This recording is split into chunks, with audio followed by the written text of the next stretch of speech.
Well, welcome everyone. Today's project, we're going to build a workbench for the shop. We're going to continue using our rough sawn material made with the chainsaw mill. I am enjoying the projects that we have completed with this stuff so far. And my goodness, when it's done, it just looks amazing to me.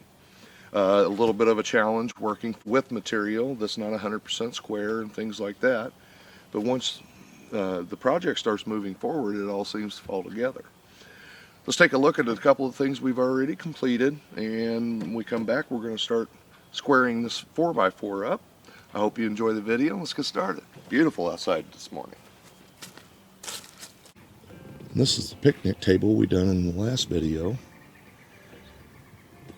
And that rough sawn lumber just looks fantastic on that. And it's definitely not something that we get to go to the box stores and buy. These are the half rounds that came off of the 4x4 we're going to be using for the legs for our table this morning. And rather than discard them, I've made some nice tables to hold our planting boxes up for the garden. And having the vegetables growing at a comfortable height there makes it easier for us to keep the weeds removed and the animals out of the vegetables themselves. Really great way to utilize the material. So if you want to follow along with this project this morning, we're going to make a table that is just about 40 inches tall. So I'm going to cut these guys at 38 inches in length. We're going to need 4 legs, and I am using the miter saw to square this up as close as possible. Again, we're dealing with rough sawn lumber, so nothing's going to be perfect here, and I'm not looking for that. I'm just simply looking for both the cosmetics as well as this thing being able to hold up anything I'd ever choose to put on it. By the time we're done, we're going to plank this with 2-inch oak slabs on the top, and this will be extremely heavy duty. Let's get this guy squared up.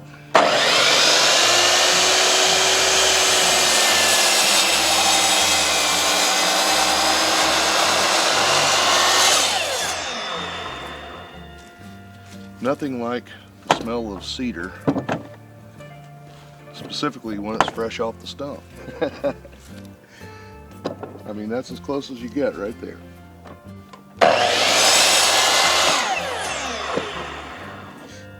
Look at that. Properly treated, this stuff will last forever.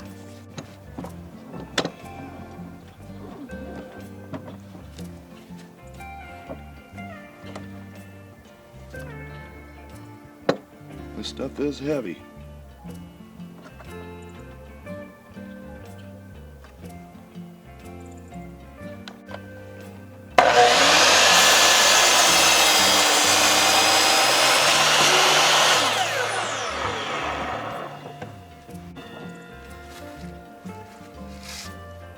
Like I said, that's going to make a fantastic table.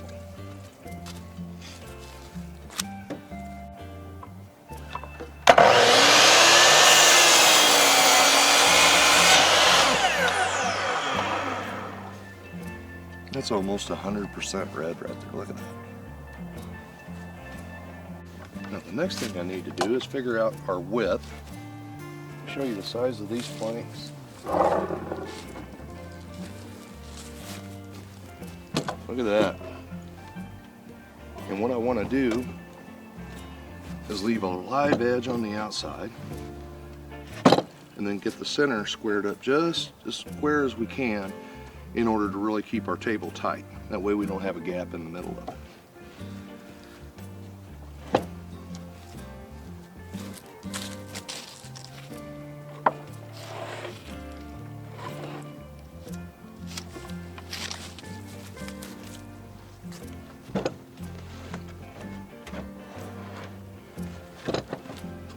If you're working with this size of material, allow yourself plenty of room.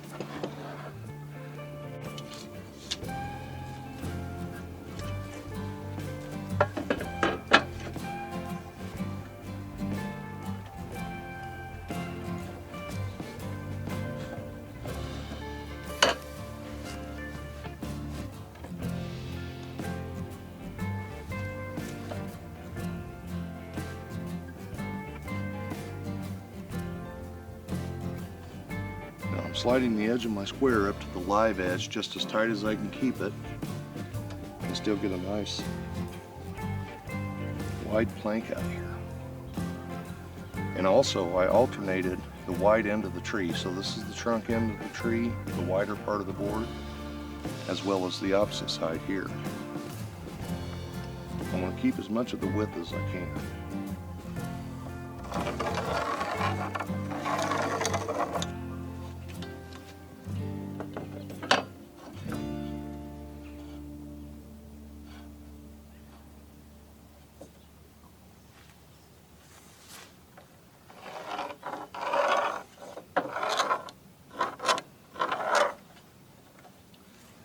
While I have it laying there, this end is square, and I'm going to go ahead and take our sawed end up now, and we'll get this guy squared up before we cut these boards off here.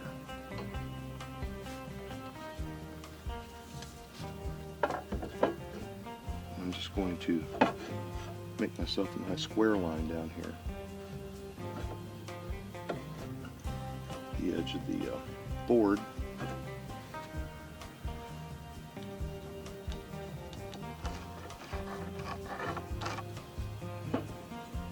And use this guy as the straight edge. Hey, looks about like all we're going to get.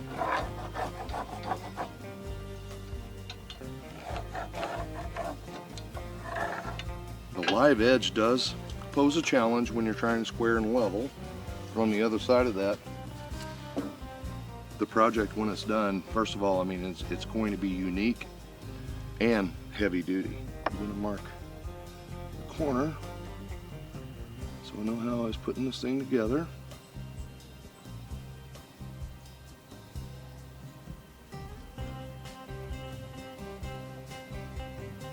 Alright, we're going to saw that out, and that should give us the dimensions of our width and length when we're done here.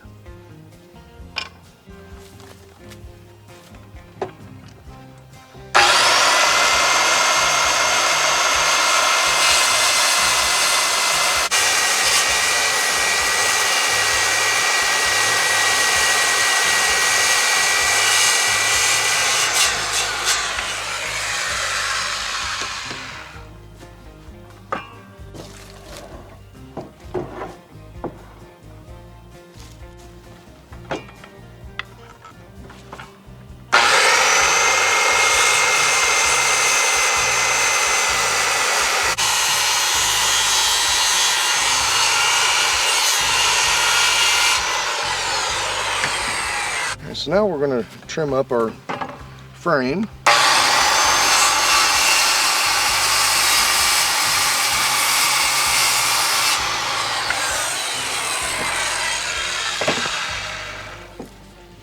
Get this guy cut out, and that will help us square up our live edge on our table.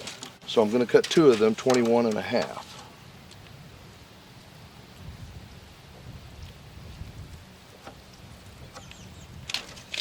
And on our border, I'm going to pull in 3 inches around the edge of the top.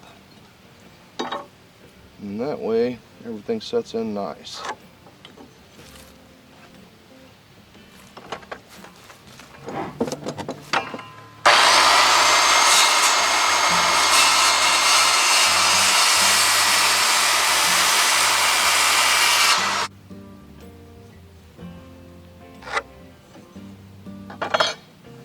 This is also going to help determine the overall width of our table, because it's going to allow us to square up inside the center of the live edge, and then we can trim off what we don't need. And hopefully it'll work out and we'll have to trim off anything.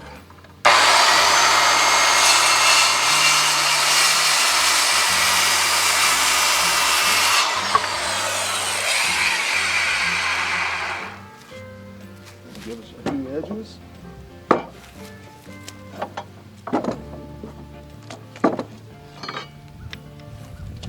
Now I'm going to cut 2 of them at 35 inches long.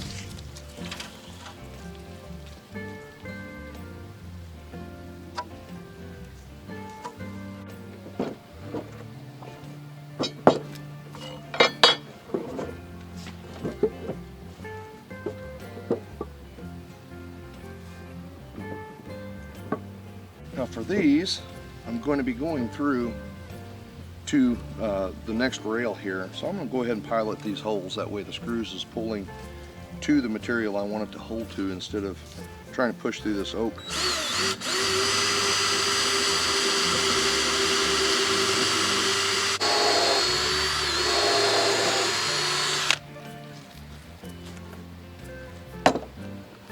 So that'll allow us a good start through here. Once we get our screw run in, it's going to pull tighter to this than what it did to this. That should make us a better joint here.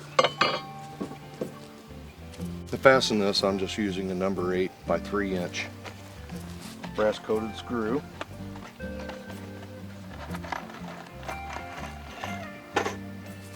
Can't get everything squared up.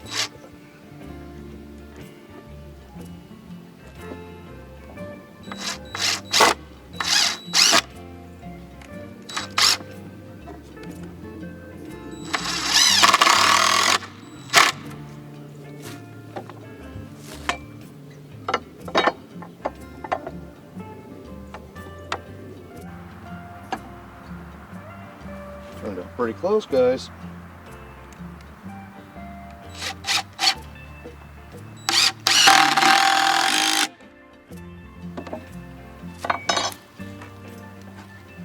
Let's see what we have going on there. Okay, so our frame is square, and in order to keep our live edge, I'm going to set this up there, and we're going to fasten it, and the top will be slightly out of square with the frame itself, but I think that's going to give it some character.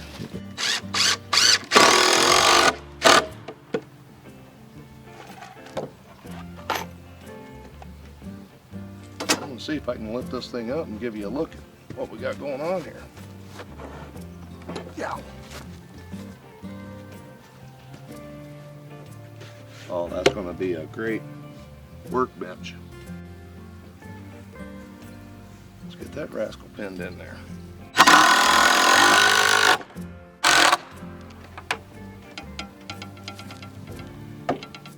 think we've built ourselves a really fine workbench.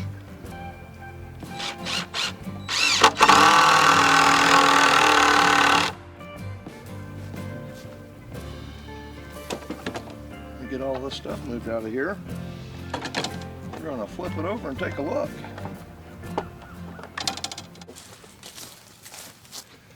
Another project done with the chainsaw, guys, and milling this material down from the trees that's available to us here on our property. Making something like this, that's just a plus. I hope you guys enjoyed the video. I'm going to water test this for you before we leave. Thanks for watching. I'll see you on the next one. Heavy. That thing is heavy duty.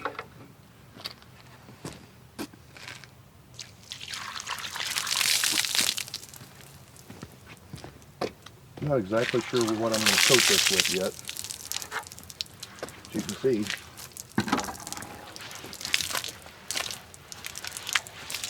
again, this oak tree actually even had a little bit of figure in it.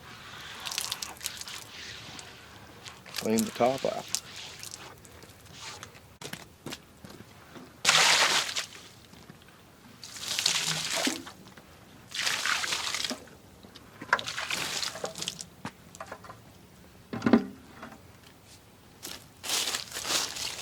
I don't know if I can stand it back up, guys. Because that is a handful.